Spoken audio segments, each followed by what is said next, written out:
رسول ایسے اس طرح ہے اس کا فلاں فلاں، میرے آقا نے فرمایا نہیں، اسی کے ساتھ نکاح ہوگا۔ یعنی اللہ کی قسم حضور نے امت کو شک سے بچایا ہے، فرمایا شبہات میں نہیں جانا، اپنے دماغ کا گھاٹا ہے، اپنی سوچ کا گھاٹا ہے، اپنی فکر کا گھاٹا ہے۔ اچھا بھی سوچنا برا بھی سوچنا حقیقت میں ہوگا کیا؟ صرف سوچ ہی ہے نا، تو اچھا سوچ لیں گے تو اس سے آپ کو نفع ہوگا۔ تو نبی کریم صلی اللہ علیہ وآلہ وسلم نے اس طرح کریم آقا و مولا صلی اللہ علیہ وسلم، اور اسی طرح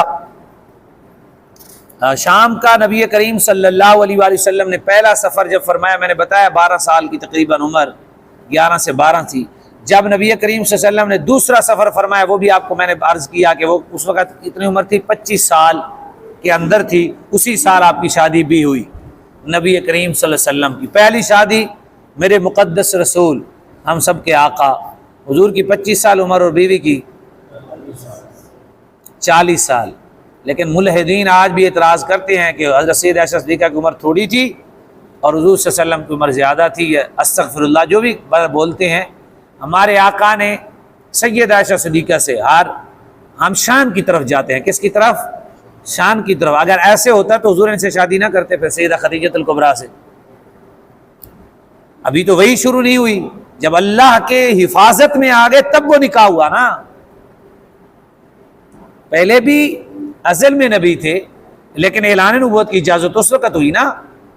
نبی کریم صلی اللہ علیہ وآلہ وسلم، ہمارے آقا و مولا صلی اللہ علیہ وسلم نے ان سے اس لیے کیا، وہ بہت ذہین و فطین تھی سیدہ، اور ان کی ذہانت سیدنا صدیق اکبر آ کے عرض کرتے تھے بڑی ذہین ہے۔ ہم بچوں کا ذکر کرتے ہیں نا، میرا پتر میری تھی بڑی ذہین ہے، اس طرح یاد کر لیتی ہے، اس طرح بات بہت جلدی کر لیتی ہے۔ امام الانبیاء نے ان سے نکاح کیا، اور پھر صحابہ کو جب بھی کوئی مسئلہ بنتا سیدھا سیدھا صدیقہ کے ہاں جاتے اور وہ اسی وقت مسئلہ حل کر دیتے، وہ بتا دیتی۔ حکمت کی اکثر حدیثیں جو حضور نے گھر میں چیزیں تناول فرمائیں، گھر میں نوش فرمائیں، گھر میں کھائیں، حضور جس کو پسند کرتے، آخری حضور کے وصال کے قرب میں جو حضور نے نسخے استعمال کیے، وہ سارے کے سارے روایت سیدہ عائشہ صدیقہ رضی اللہ تعالیٰ سے۔ یعنی اس قدر ذہین اور فطین تھی، اور یہ وید وہ شخصیت علم سے ان کو اس قدر شغف تھا کہ کریم آقا و مولا صلی اللہ علیہ وآلہ وسلم فرماتے ہیں کہ ان کے بستر پر قرآن پاک جو ہے وہ اترتا تھا، کسی اور بیوی کے بستر پر قرآن پاک نہیں اترتا تھا۔ ان کے بستر پر بھی حضور تشریف فرما ہوتے تو اللہ کا قرآن اتر آتا، اللہ تبارک و تعالیٰ کا قرآن پاک اتر آتا۔ اس طرح نبی کریم صلی اللہ علیہ وآلہ وسلم جو ہے وہ پھر سفر آپ نے پورا سنا ہے یہاں ان کا میسرہ غلام کا بارے میں، اور پھر نبی کریم صلی اللہ علیہ وسلم نے اس کے بعد کریم آقا مولا صلی اللہ علیہ وسلم کی 35 سال تقریباً عمر تھی۔ یہ سفر نمبر 37 کھولیں۔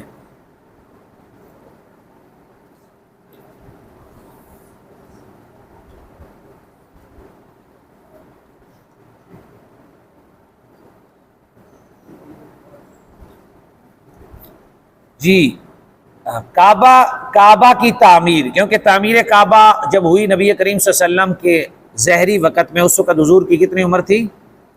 35 سال۔ 35 سال نبی کریم صلی اللہ علیہ وسلم کی عمر شریف تھی۔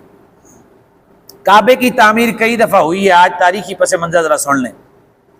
پہلی دفعہ فرشتوں نے کیا اسے تعمیر، دوسری مرتبہ حضرت آدم علیہ السلام نے اسے تعمیر کیا، طوفان نوح میں وہ گر گیا، گر گیا۔ ہمارا عقیدہ بڑا خوبصورت ہے، یہ جو اینٹیں ہیں نا کعبے کی، یہ کعبہ نہیں ہے، یہ اینٹیں نسبت رکھتی ہیں کعبے سے، کعبہ نہیں۔ کعبہ وہ ہے جو نور اتر رہا ہوتا ہے، وہ امر مبتن ہے، وہ مخفی ایک چیز ہے جو ہر شخص کو وہاں محسوس ہوتی ہے۔ گھر تو وہ بھی اللہ کا، یہ بھی اللہ کا ہے۔ ابھی وہ پتھر کہیں اور چلے جائیں تو وہ کعبہ تو نہیں نہ ہوگا۔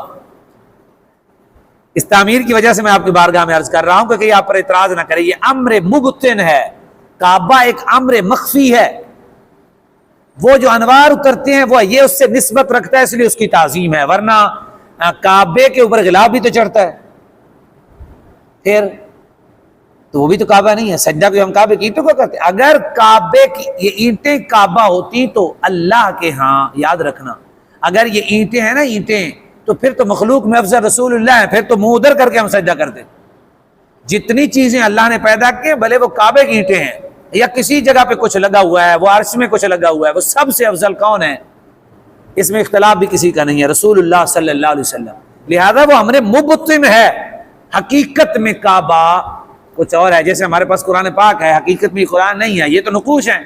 حقیقت میں وہ ہے جو ہم پڑھتے ہیں، انوار اترتے ہیں، اور وہ حقیقت قرآن بھی رسول اللہ پر ہی اترا ہے، یا جو پڑھتے ہیں اس پر۔ یہ باتیں بڑی سمجھنے والی، ہمارا عقیدہ اتنا صاف ہے کہیں شبہ بھی نہیں ہو سکتا شرک کا، شبہ بھی نہیں ہو سکتا بھائی کہیں شرک کا۔ باتیں تھوڑی سی مشکل ہیں۔ پہلی دفعہ کعبہ جب تعمیر ہوا تو فرشتوں نے کیا، پھر آدم علیہ السلام نے، پھر نوح علیہ السلام کے زمانے میں منہدم ہوا، اور پھر تعمیر ہوئی، ابراہیم علیہ السلام نے تعمیر کی۔ ابراہیم علیہ السلام کی تعمیر کے بعد نبی کریم صلی اللہ علیہ وسلم کی روایت کے مطابق پھر حضور کی 35 سال عمر مبارک تھی، اس لمحے یہ کعبہ کی تعمیر ہوئی۔ جو ابراہیم علیہ السلام نے کیا تھا وہ ماندہ پڑا، گر گیا، اس کے دروازے، اس کے دروں، اس کے دیوار، وہ سارے کی ساری جو ہے نا وہ پرانی ہو گئی، اور اس کے بعد جو ہے نبی کریم صلی اللہ علیہ وآلہ وسلم کے ذیلی زمانے میں ہوا۔ اور وہ کعبہ جو تھا، جو ابراہیم علیہ السلام نے تعمیر کیا تھا، آپ عمرے پہ گئے ہیں، ساتھ جو حتیم ہے یہ بھی کعبہ ہی تھا، یہ بھی کعبہ ہی تھا، اتنا بڑا کعبہ تھا، یہ سارا چھتا ہوا تھا۔ جب انہوں نے پیسے حلال کے اکٹھے کیے اہل مکہ نے، قریش مکہ نے، تو ان کے پاس اتنا جمع ہوئے کہ جتنا یہ کعبے کی تعمیر ہے نا، وہ اگر پوری تعمیر کرتے تو پیسے نہیں تھے ان کے پاس، لہٰذا انہوں نے جتنے پیسے جمع کر کے اندازہ لگایا، انہوں نے کہا بھی اتنا تعمیر ہو سکتا ہے، آگے سے ہمارے پاس پاکیزہ پیسے، حلال پیسے، کسی نہ دھوکہ نہ ہوئے، فراڈ نہ ہوئے، فلاں فلاں، وہ اتنے پیسے جمع ہوئے، تو جتنا کعبہ آج تعمیر ہے اتنا کعبہ تعمیر نبی کریم صلی اللہ علیہ وسلم کی 35 سال جب عمر مبارک تھی اس وقت ہوا۔ اور پھر اس طرح جب یہ تعمیر ہوا تو پھر جھگڑا ہو گیا۔ بات کرنے کا مقصد یہ ہے کہ اب جو ہے وہ کعبہ کی جو حجر اسود ہے اس کو کون رکھے گا بھائی؟ لو جناب، سارے قبیلے کے آپس میں لڑائی، وہ کہیں ہم سردار ہیں، وہ کہیں ہم سردار ہیں، وہ کہیں ہم سردار ہیں، وہ ہم سے فساد ہو گیا شروع جناب کعبے کے صحن میں ہی، تلواریں نکل آئیں، قریب تھا کہ قتل ہوتے اور فساد پڑتا۔ تو نبی کریم صلی اللہ علیہ وسلم چہرہ ودھا سیرہ علم نشرہ، ہاں جی کیسی کیسی صورت والے ہمارے آقا تشریف لائے، انہوں نے بلایا اس لیے کہ ان کو بلایا وہ حل کر سکتے ہیں۔ تب نبی کریم صلی اللہ علیہ وسلم نے وہ بیچ میں ڈلوا کے فرمایا یہ چادر ہے، سارے ارد گرد پکڑ لو، اور چپ کر کے ان نے پکڑا، حضور نے لگا دیا۔ ٹھیک ہے جی، سمجھ آ گئی، لڑائی فساد۔ یہ ہمارے آقا کی اس وقت عمر مبارک کتنا تھی؟ 35 سال۔ اور یہ سیرت رسول کا آپ نے پیچھے خود پڑھنا ہے، جہاں سمجھنا ہے آپ نے بتانا ہے، میں آپ کو چیدہ چیدہ بتاؤں گا، بھی ترتیب پڑھیں گے تو ورق در ورق جو ہے نا وہ نہیں، میں چیدہ چیدہ آپ کو چیزیں بتاتا جاؤں۔ اس کے بعد نبی کریم صلی اللہ علیہ وسلم کی حدیث ہے، حضور نے خواہش کا اظہار فرمایا کہ میرا جی چاہتا ہے کہ میں اب حتیم کو اس میں شامل کروں، اگر میں نے کعبے کو توڑا تو لوگ کہیں گے اس نبی نے کعبے کو شہید کر دیا ہے، چاہت میری یہ ہے۔ چاروں خلفاء گزر گئے، سیدنا امام حسین شہید ہوئے، اور پھر حضرت سیدنا عبداللہ بن زبیر کی مکمل حکومت آ گئی۔ جب ان کی حکومت آئی تو انہوں نے وہ کعبہ جو قریش نے بنایا تھا، وہ کعبہ انہوں نے پھر جو ہے نا اس کو شہید کر کے پھر دوبارہ کعبہ حتیم سمیت بنا دیا۔ کیا کیا جی؟ حتیم سمیت بنا دیا۔ جب حتیم سمیت بن گیا، ان کی حکومت کو توڑا حجاج بن یوسف۔ ٹھیک ہے، کس نے؟ حجاج بن، یعنی وہ اس سے تو اور بھی پہلے حکومت میں تھے، تو خیر حجاج بن یوسف، تو اس نے تعمیریوں کو اس نے کیا ہے، اور پھر جو ہے اس نے کہا کہ نہیں کعبہ وہی رہے گا، وہ کیونکہ ذرا سخت طبیعت تھا، صحابہ کو بڑا شہید کیا اس نے، تھوڑا سا ظالم بھی تھا حجاج بن یوسف، اپنی حکومت کے بارے میں صحابہ کو بڑے کو شہید کیا ہے، ظلم بھی کیا ہے، لیکن قرآن پر زبر زیر بھی اسی نے لگائی ہے۔ تو حجاج بن یوسف نے جو تعمیر توڑ کے عبداللہ بن زبیر کی دوبارہ کی، وہ تعمیر اب ہے، یہ تعمیر حجاج بن یوسف کی ہے۔ کعبہ بھی تعمیر کس کا ہے؟ مت سمجھیں کہ کوئی کعبے میں گھس جائے تو نیک ہوگا۔ ہمارے ہاں کسی کے کعبے میں حکومت ہے تو کہتے ہیں بڑا معزز آدمی ہے، ایسا نہیں ہے۔ مسجد نبی میں چلا بھائی، جس نے کعبہ بنایا اس کے بارے میں آپ کیا کہیں گے؟ اس میں کسی کا اختلاف بھی نہیں ہے کہ یہ کعبہ کس نے بنایا، یہ کعبہ حجاج بن یوسف کا بنا ہوا ہے، ابھی بھی اسی کے پتھر ہیں، یہ اس نے بنوایا تھا، یہ وہی کھڑا ہے۔ ٹھیک ہے، اس کے بعد جب حکومت آئی نا تو ائمہ کو پتہ چلا، حدیثوں کی تدوین ہوئی، تب امام شافعی سے کسی نے فتویٰ لینا چاہا، اس وقت کے بادشاہ نے کہ فتویٰ دیں ہم کعبہ حضور کی حدیث کے مطابق مکمل کریں۔ امام شافعی نے کہا یہ ایک عادت بن جائے گی، ایک بادشاہ آئے گا توڑے گا، دوسرا آئے گا بنائے گا، کعبے کی اس طرح توہین ہوگی، لہذا جیسے کھڑا ہے ویسا ہے، کھڑا رہنے دو، ایسا نہ کرو۔ تو کعبے کی عظمت کے لحاظ سے یہ ہوا، یہ تعمیر کعبہ ہے۔ یاد رکھیں ایمان و اسلام اندر ہے، کعبے سے وڑ جاؤ ضروری نہیں بندہ ایماندار ہوئے، وہاں ممکن ہے مسجد میں آ کر ہندو رہے اور گرجے میں جا کے مسلمان ہے نا، ممکن، اور ممکن نہیں صحیح ہے ایسے۔ تو یہ بڑی باتیں ہیں سمجھنے والی۔ تبرکات اسلام جو ہے نا، تبرکات بعد میں ہے، پہلے ایمان ہے۔ یہ چیزیں بعد میں مقام رکھتی ہیں۔ اگر کوئی نیکی کرتا ہے، مسجد بناتا ہے، کعبہ بناتا ہے، روزہ بناتا ہے، وہ جو کچھ مرضی بناتا ہے، آپ کو سہولیات دیتا ہے، آپ عرب میں جاتے ہیں وہ سہولیات دیتے ہیں حاجیوں کو اور عمرے کو جتنا بھی دے سکتے ہیں، یہ سارا کچھ بعد میں ہے، پہلے اسلام ہے، پہلے اسلام ہے، پہلے رسول اکرم صلی اللہ علیہ وآلہ وسلم کی ذات اقدس ہے۔ یہ کعبے کی تعمیر کے بارے میں تھا۔ اور نبی کریم صلی اللہ علیہ وآلہ وسلم، یہ ایک صفحہ نمبر آپ کھولیں گے نا 34، اس پہ دیکھیں لکھا ہے حرب فجار، لفظ ہے حرب فجار، صفحہ نمبر 34۔ یہ حرب فجار ہے جی، یہ ایک جنگ ہوئی ہے، تو یہ آپس میں عرب کے ہاں جنگ ہوئی ہے، بنی کنانہ میں اور حوازن میں، جو یعنی کافی لوگ یہاں قتل بھی ہوئے اور کافی جو ہے نا مسائل بنے، اور کوئی مسئلہ یہ بھی حل نہیں ہو رہا تھا۔ اس وقت نبی کریم صلی اللہ علیہ وسلم کی عمر 14 سال تھی۔ نبی کریم صلی اللہ علیہ وسلم کو اس لیے لے گئے کہ سامنے مد مقابل جو ہے وہ ہار جائے، تو نبی کریم صلی اللہ علیہ وآلہ وسلم کہ چچا ان کو اس لیے ہی لے گئے، اور نبی کریم صلی اللہ علیہ وسلم 14 سال کی عمر میں کریم آقا و مولا صلی اللہ علیہ وسلم تیر جو ہے نا وہ اپنے چچا کو دیتے تھے۔ اسلحے سے پیار کرنا رسول اللہ کی سنت ہے،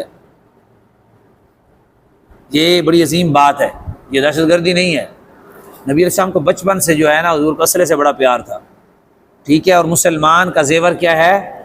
اسلحہ زیور ہے ہمارا، عزت ہے اس میں ہماری۔ جس مسلمان کے پاس اسلحہ نہیں ہے وہ اس کے پاس عزت نہیں ہے، جتنا مرضی پیسہ ہے رکھ لے پیسہ، پیسے سے عزت نہیں، مومن کی عزت اسلحے سے ہے، مومن کی عزت اسلحے سے ہے۔ میرے آقا کی حدیث ہے، میں نے آپ کو پہلے خالد بن ولید کا واقعہ بھی سنا ہے۔ تو نبی کریم صلی اللہ علیہ وآلہ وسلم نے پھر، لیکن اللہ کی شان ہے، جیسے حضور کی شرکت ہوئی اللہ تبارک و تعالی نے فتح عطا فرما دی، اللہ رب العزت نے نبی کریم صلی اللہ علیہ وسلم کے جانے کی وجہ سے۔ اور اسی طرح پھر جو ہے نا ایک ہے حلف الفضول، کیا جی؟ حلف الفضول، حلف قسم کو کہتے ہیں، فضول فضیلت کی جمع ہے۔ یہ بھی ایک معاہدہ تھا، نبی کریم صلی اللہ علیہ وسلم نے اس میں بھی شرکت فرمائی ہے۔ نبی کریم حلف الفضول، نبی کریم صلی اللہ علیہ وسلم بھی اس میں شریک تھے، کریم آقا و مولا صلی اللہ علیہ وسلم بھی اس میں شریک تھے۔ اس میں شرکت اس لیے ہوئی، میں یہاں آپ کو بتا دیتا ہوں، حلف کہتے ہیں قسم کو۔ چند اہل فضیلت لوگ کٹھے ہوئے، رسول اللہ صلی اللہ علیہ وسلم کو بھی بیچ میں ڈالا۔ وہ اس لیے کٹھے ہوئے بھی کسی پر اگر کوئی ظلم کرے گا، لوگوں کی چیزیں چھین لیتے تھے نا اہل مکہ، لوگ آتے تھے لوگوں کی چیزیں چھین لیتے تھے اہل مکہ، اگر کسی نے کوئی چیز چھینی تو ہم سارے جمع ہو جائیں گے اور پھر وہ کیا کریں گے، وہ اس کو چیز واپس لے کے دیں گے۔ نبی کریم صلی اللہ علیہ وسلم بھی اس میں شریک تھے۔ حضور فرماتے تھے آج بھی اگر وہ میرے معاہدے کو دہرایا جائے تو میں اس پر قائم ہوں۔ ہاں، عہد نبی ایسا پختہ ہوتا ہے، عہد نبی ایسا پختہ ہوتا ہے۔ تو یہ کریم آقا و مولا صلی اللہ علیہ وسلم، نبی کریم صلی اللہ علیہ وسلم کا یہ تھا ہمارا باب دوسرا۔ اور تیسرا باب جو ہے نا نبی کریم صلی اللہ علیہ وسلم کی بعثت شریف۔ بعثت کہتے ہیں اعلان نبوت کو۔ بعثت کسے کہتے ہیں جی؟ اعلان نبوت کو۔ نبی کریم صلی اللہ علیہ وسلم کی بعثت کا معنی کیا ہے جی؟ اعلان نبوت ہے۔ تو نبی کریم صلی اللہ علیہ وسلم کی جب بعثت ہوئی اس وقت سارے بت ہی بت تھے۔ آپ آگے بتوں کے نام پڑھیں گے 3-4 صفوں پر۔ کعبہ سارا بتوں سے بھرا ہوا تھا، اوپر بت، اندر بت، بہر بت، سین میں بت، بت ہی بت، ہر قبیلے کا اپنا بت، ٹھیک ہے جی۔ اور ہر قبیلے نے جو طاقت رکھتا انہوں نے اپنے اپنے بت بنائے ہوئے تھے، وہاں آتے اور پھر میں اس حدیث پہ اختتام کر دیتا ہوں. اور 360 بت تھے. کتنے؟ کعبے کے ارد گرد اور اندر بیر کتنے تھے جی؟ 360 بت تھے کعبے کے ارد گرد. یہاں حدیث سناتے ہیں، پھر یہاں سے چلیں گے. 44 آپ نے یاد رکھنا ہے. نبی کریم صلی اللہ علیہ وآلہ وسلم، کریم آقا و مولا صلی اللہ علیہ وسلم، کیونکہ ان کو بتوں کی بڑی محبت پڑ گئی تھی. اب کعبہ خود وہ جو کعبہ ہے حقیقت میں کعبہ، وہ اللہ کی بارگاہ میں روتا، کہتا یا اللہ اتنے نبی بھیجے ہیں، مجھے اس لیے بنایا تھا، مجھے تو اب ایک بھی سجدہ کرنے نہیں آتا. مطلب تجھے سجدہ کرنے تیری بات کے لیے مجھ میں کوئی بھی نہیں آتا، میری طرف سجدہ کرنے تیری بارگاہ میں جھکنے ہی نہیں آتا. بلک بلک کے کعبہ روتا. یہ حدیث میں ہے. اللہ رب العزت نے فرمایا ایک دن آئے گا ایسا نہیں ہوگا. کعبے نے کہا یا اللہ وہ کب دن آئے گا؟ اللہ نے فرمایا میرے آخری نبی تشریف لائیں گے جب ان کی امت تیرے ارد گرد طواف کرے گی، ایسے روئے گی جیسے اونٹنی کا بچہ گم ہو جائے اونٹنی، پھر وہ روتی اور آواز نکالتی ہے. فرمایا اس طرح میرے نبی کی امت آئیں گے اور میرے نبی ایسے تیرے بت نکالیں گے، پھر تیرے اندر کبھی بت آئیں گے ہی نہیں. آئیں گے. آج وہ کیفیات ہماری نہیں ہوتی جو کعبے میں ہم جاتے ہیں، وہ بھی تو تھے نا، ان کو کیوں نہیں کیفیت ہوئی؟ وہ بت ڈالتے رہے، وہ اندر آ کے جانور ذبح کرتے رہے، وہ ننگے آ کے اس کا طواف کرتے رہے، اور سارے میلے یہاں ہوتے تھے. لیکن وہ امام الانبیاء کی نسبت کی وجہ سے ہم نے کلمہ پڑھا اور وہ فیض ہمیں ملا. تو وہ جو اللہ نے کعبے سے وعدہ کیا تھا کہ میرے نبی کی امت جب آئے گی، گناہ گار جتنا مرضی ہو. میں یہاں ایک بات کروں، ایک عورت نے کعبے شریف میں صرف اتنا کہا یا رب، پتہ نہیں عربی تھی یا کون، اور اس نے اپنا بوچھن اتار کے نا دوپٹہ اتار کے اوپر پھینک دیا. کیا کہا؟ یا رب. نہ جانے اس میں کتنا درد تھا. اس نے ایسی چیخ ماری سارے طواف والے لوگ رونے لگ گئے. یعنی عجیب وہاں کیفیت ہر شخص کی عجیب ہوتی ہے. دوپٹہ اتارنا اچھا نہیں ہے وہاں، لیکن نہ جانے وہ عورت اور یہ شخص اپنی زبان میں ہی رو کے کیا کہہ رہا تھا. کہتا یا اللہ ہمارے علاقے میں، ہاں جی، جب آتے دوست نے بتایا، اس کی لغت اور تھی، ہمارے علاقے میں جو کسی کو کوئی مار دے، قتل کر دے، زیادتی کر دے، جب اس کے گھر میں کوئی چلا جائے تو اسے معافی مل جاتی ہے. یا اللہ میں تیرے گھر میں آ گیا ہوں، تو مجھے معاف کرے گا؟ کیا انداز ہے یار بندے کا یار. میں تیرے گھر میں آ گیا ہوں، کیا تو مجھے معاف کرے گا؟ مجرم جب کسی کے گھر چلا جاتا ہے معافی مانگنے سے مل جاتی ہے. تو ارحم الراحمین ہے، ستار العیوب ہے، غفار الذنوب ہے. سبحان اللہ، سبحانک اللہم و بحمدک، اشہد ان